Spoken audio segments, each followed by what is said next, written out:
the more you can feel the air like a solid, substantial thing, then the more that'll improve your chi flow and your sensitivity and awareness overall. So one of the ways that my buddy Rodney puts this is, imagine that the air around you is like water. So if you would be able to move, like moving through a pool, that'll help you get closer to like Tai Chi principle, right? So that feeling of not only buoyancy, but also of resistance of the air around you will help you solidify and move the whole body together as a whole. Now, the caveat to that is what that's really pointing you to do is to move from the dantian and move from the hips, right, and the qua, really. So if you've ever done like Tai Chi in the ocean or Tai Chi in, you know, a body of water, you'll very quickly realize that if you take a step and your awareness is in your legs, or if you move your arms and your awareness is in your arms, you're not going to have the same solidity as if you're sinking and pulling the weight into that leg, right? So a simple concept or idea is when you step, if the tide is going out in the ocean, you'll feel the sand slipping away from underneath your feet. So if you're just focusing on walking or moving like you normally would in your day-to-day, that sand is leaving you from underneath. And so your step is going to be unstable, right? But instead, if you sink the weight and you sink into that leg and pull from that, then you'll feel the sand is not going to go anywhere from underneath your foot because you're actually compacting it together. You're pressing it together, right? So it's the same kind of thing, same kind of concept or idea that you want to have as you're moving through the form, right? So as you're stepping, you want to make sure that you're at a height so that your leg is able to get that extension, but also that compression into the ground to pull you into it, right? Does that make sense? Yeah. So height is important there. So all of these are, I'm just reiterating our Tai Chi principles, just saying them in a different way. Hopefully it'll click, right? Something else that I noticed specifically as we were practicing today is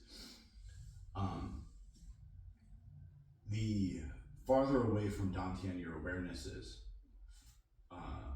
as you do your movements, the more disconnected your movements are, right?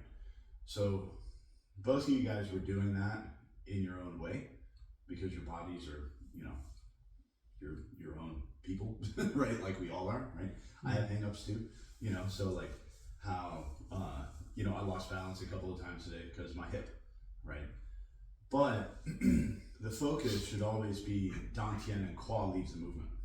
So when you're making your steps as you're doing your movements, Mason, you in particular, you were moving a lot more from like out here in the arms and out there in the legs. So try to make the movement smaller and slower, being able to feel a stretch from the hips and the qua out to the legs, out to the arms. So everything that you do should link from there out, right?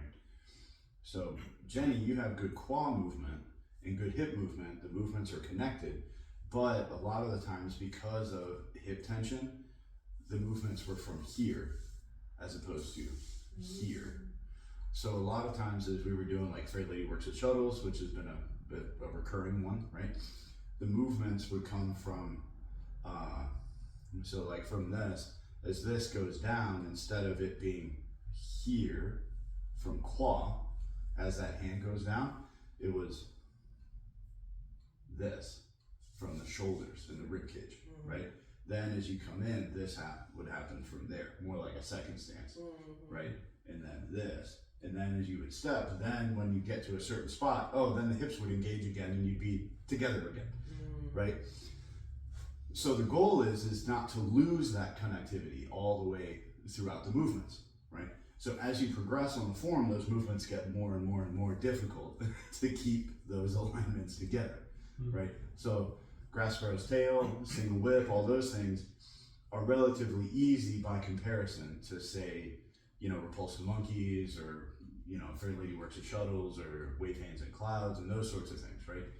For different reasons, because the coordinations are different, but they're definitely a lot more complex. Same thing with separating hands and kick and those sorts of things. So as you're doing those movements, they should always come from and initiate from the hips and the quad, right? So as you're moving, try and feel that ripple out from there, as opposed to if your hands are moving first, that's wrong. If your feet are moving first, that's also wrong, right? So there should be a feeling that it's the dantian and the quad that initiates every single movement, every single bit, every single piece of every single movement, right? So nothing starts on its own, nothing goes on its own.